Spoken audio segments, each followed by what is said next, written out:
భారతదేశపు మహా గ్రంథాలు, కావ్యాల సంపూర్ణ సంకలనం. సబ్స్క్రైబ్ చేయండి తిలక్. అంటే అంటే ఒక్కటే. మునుముందుగా తమరు పితామహుల భీష్ముల వారిని, మహారాజు ధృతరాష్ట్రుల వారిని కలుసుకొని రాజసూయ యాగం చేయటానికి వారి అనుమతిని, ఆశీర్వాదాన్ని పొందాలి. అవశ్యం వారు తమను ఆశీర్వదిస్తారు. అప్పుడు హస్తినాపురం తమకు అనుకూల రాజ్యం అవుతుంది. మగధరాజు జరాసంధుడు అతడు యుద్ధప్రియుడు. అతన్ని సంహరించటం అంత సులభం కాదు భీమసేన. శివభగవానుని మెప్పించి ఎన్నో దివ్యాస్త్రాలు సాధించాడు. అలాగా? అవును మహారాజా. అతడు తన భుజబలంతో ఆర్యావర్తంలోని 86 రాజులను పరాజితుల్ని చేసి వారందరినీ ఒకచోట బంధీకృతులను గావించాడు.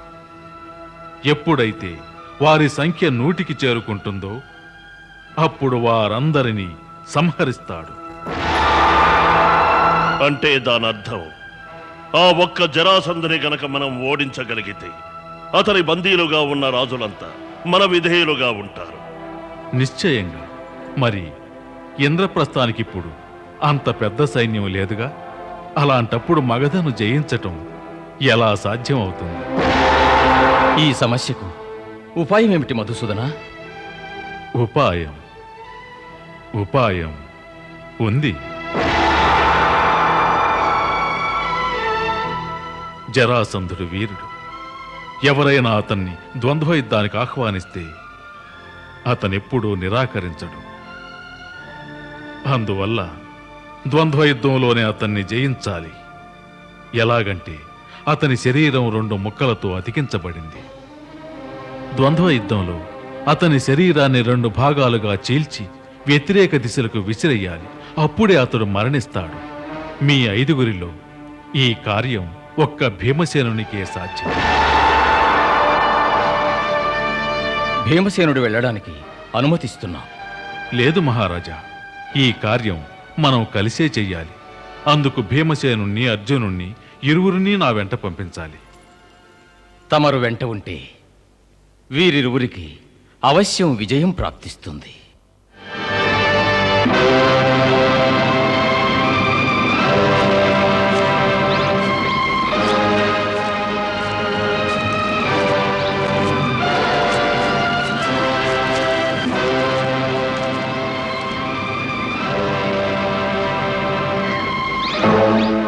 పార్థ,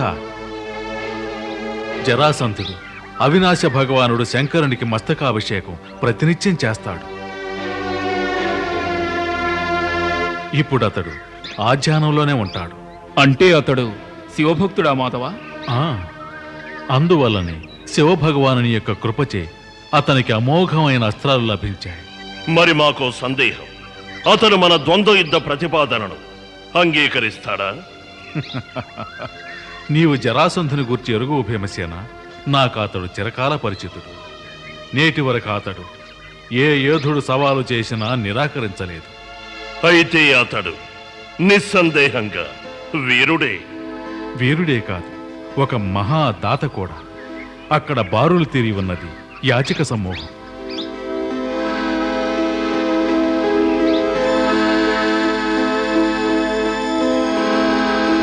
అంటే అతడు అందరినీ సంతుష్టుల్ని చేయగలడా? నిశ్చయంగా పార్థ. ఇక మనము వెళ్ళి ఆ యాచకుల సమూహంలో నిలబడి ఉండాలి. చూస్తారే, నడవండి.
మహారాజా, నాకు ద్రవ్యంతో పని లేదు.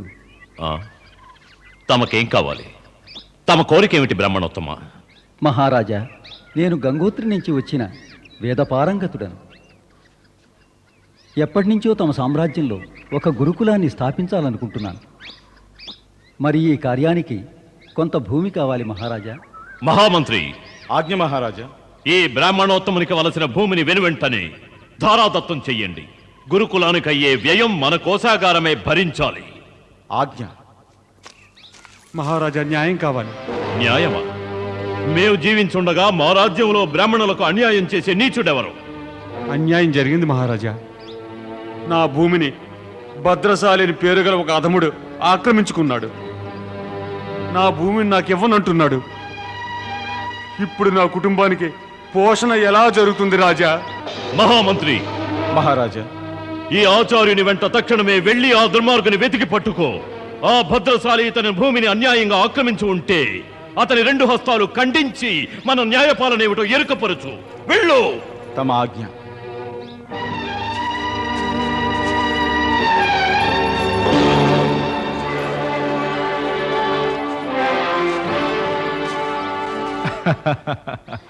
ప్రణామం స్నాతక బ్రాహ్మణ. ఈ ద్రవ్యాన్ని స్వీకరించండి. లేదు రాజా, దానం అంటే కేవలం ద్రవ్యం ఇవ్వటమేనా? అయితే తమ అంతరమేమిటో తెలుపండి బ్రాహ్మణోత్తమ. మహారాజా, మాకు తెలుసు, తమరు మహాదానశీలి. అద్దె అయి వచ్చిన వారిని ఎప్పుడూ నిరాశకు గురి చేయరు. సకల ధర్మ తత్పరులు కదా. ఇందులో సందేహమేమున్నది? లేదు రాజా. ఏ విధంగా సూర్యుని యొక్క ప్రకాశం గూర్చి, నీటి యొక్క స్వచ్ఛతను గూర్చి, వాయువు సర్వవ్యాపితమై ఉండటాన్ని గూర్చి సందేహం ఉండదో, ఆ విధంగానే తమ యొక్క వాక్కు కూడా సందేహరహితం రాజా. మా మనోబలాన్ని పెంచవలసిన అవసరం లేదు బ్రాహ్మణోత్తమ. మీ అవసరాలను గురించి చెప్పండి. మీకు కావలసినదేమిటి? స్త్రీయా, స్వర్ణమా, ద్రవ్యమా, మరింకేదైనా? లేదు రాజా, లేదు. ఇలాంటి భౌతిక సుఖాలు లోకంలోని సకల బాధలకు కారణభూతాలు. మేము వాటి కోసం ఇచ్చటికే తెంచలేదు రాజా. మరైతే ఏమిటా ఆకాంక్ష? ఈ జరాసంధుడు నెరవేర్చలేనిదంటూ ఉంటుందా? ఏమిటది? అదేగా నిన్నెక్కడ వరకు తీసుకొచ్చినది. ఆ కోరికేమిటో తక్షణమే తెలియజేయి. ఆ కోరికంటే కోరిక ఒక్కటే ఉంది మహారాజా. ఏమిటది? యుద్ధం. కేవలం యుద్ధం. యుద్ధమా? యుద్ధమట వినండి, యుద్ధమట వినండి, యుద్ధమట. యుద్ధం ఈ జరాసంధుడితోనా? నిజమే మహారాజా. మేము తమతో ద్వంద్వయుద్ధం చేయాలని వచ్చాం. చెప్పండి, ఒప్పుకుంటారా? నీకేమైనా మతి భ్రమించిందా బ్రాహ్మణ? మహారాజు జరాసంధుల వంటి పరాక్రమవంతులతో యుద్ధం చేయాలనుకుంటున్నావా? మీరు కాస్త శాంతించండి యాచక. మీరు బ్రాహ్మణులేనా, లేక బ్రాహ్మణ వేషంలో ఉన్న కపట వేషధారులా? అది ముందు నిశ్చయం కావాలి. ఇప్పుడు ద్వంద్వ యుద్ధాన్ని కోరి వచ్చిన మేము కేవలం యోధులం. ద్వంద్వ యుద్ధం సర్వదా సమాన యోధుల నడుమనే సంభవం. జరాసంధుని వంటి పరాక్రమవంతునికి ప్రతిగా నిలబడి పోరాడే యోధుని గోత్రవంశాలేమిటో తెలియాలి మాకు. రాజా, ఇదేనా తమ ధర్మపాలన? ఇదెక్కడి మర్యాద? ఒక దానవీరుని ముందు ఒక యాచకుడు పుట్టుపూర్వోత్తరాలు తెలుపుకోవాలా? మహారాజు జరాసంధుని ముఖ వర్చస్సులో యుద్ధ భీతి ప్రస్ఫుటం కావటమా?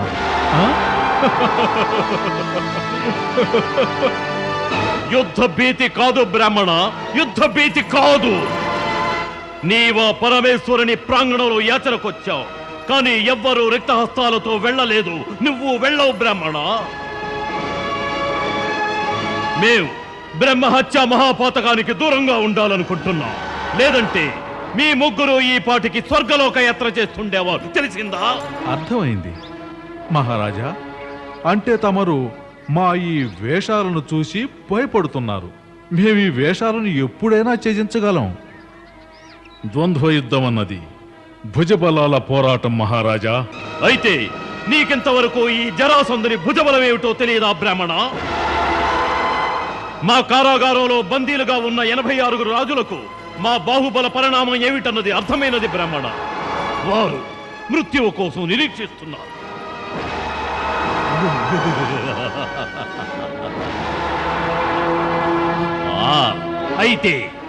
అయితే మంచిది బ్రాహ్మణ, నీతో కలిపితే ఒక సంఖ్య ఎక్కువ అవుతుంది.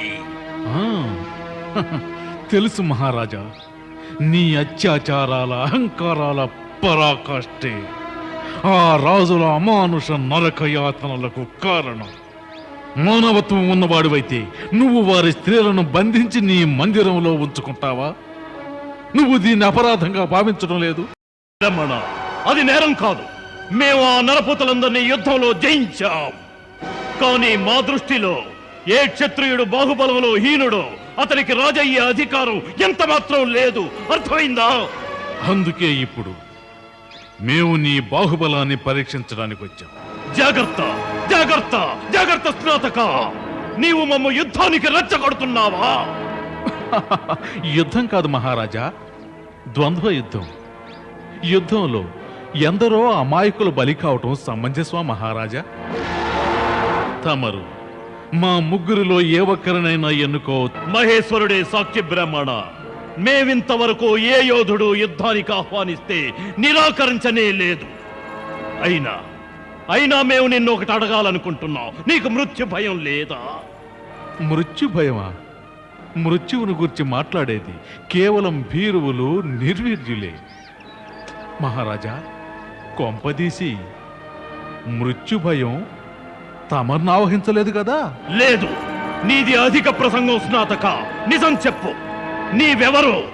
నీవెవరవైనా కాని నిజంగా నీవు బ్రాహ్మణుడు మాత్రం కాదు. తమకిప్పుడు తెలుస్తుందిలే మన కలయిక పురాతనమైనదేనని. ఏమన్నావు? మనం ఇంత ముందు కలిశామా? ఎక్కడా? ఎప్పుడు బ్రాహ్మణ? అక్కడే మధురలో. మధురలో మనం? ఆ, మధురలోనే. నీ జామాత కంసుని యొక్క మధురలో. అంత త్వరగా మరిచావా జరాసంధ? మేము యదువంశ శ్రీకృష్ణులం. కృష్ణుడు? ఆ, కృష్ణుణ్ణి. వీరెవరో తెలుసా? పాండుపుత్రులు భీమసేనుడు, అర్జునుడు.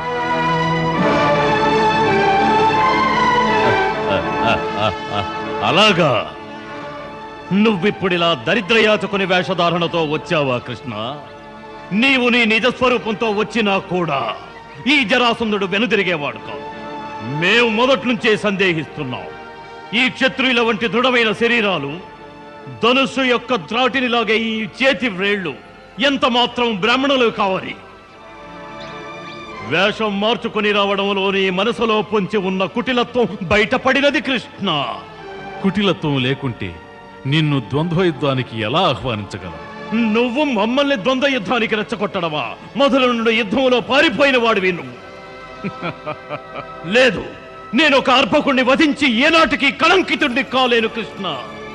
అయితే మరి వీరిలో ఎవరు కావాలో ఎన్నుకో.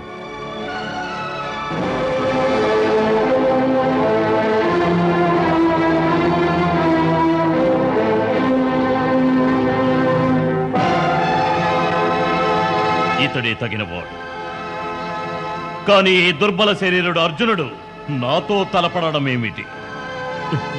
నా యొక్క ముష్టిఘాతపు శక్తిని తట్టుకోగలిగే బలం లేనివాడితడు. తప్పకుండా యుద్ధంలో భీముని ఓడించగలం. కాలమే నిర్ణయిస్తుంది ఎవరు ఎవరిని ఓడించగలరన్నది. ద్వంద్వ యుద్ధానికి నీవు బద్ధుడవైనావు. వెళ్ళు, మీ స్త్రీ జనాన్ని పరామర్శించు.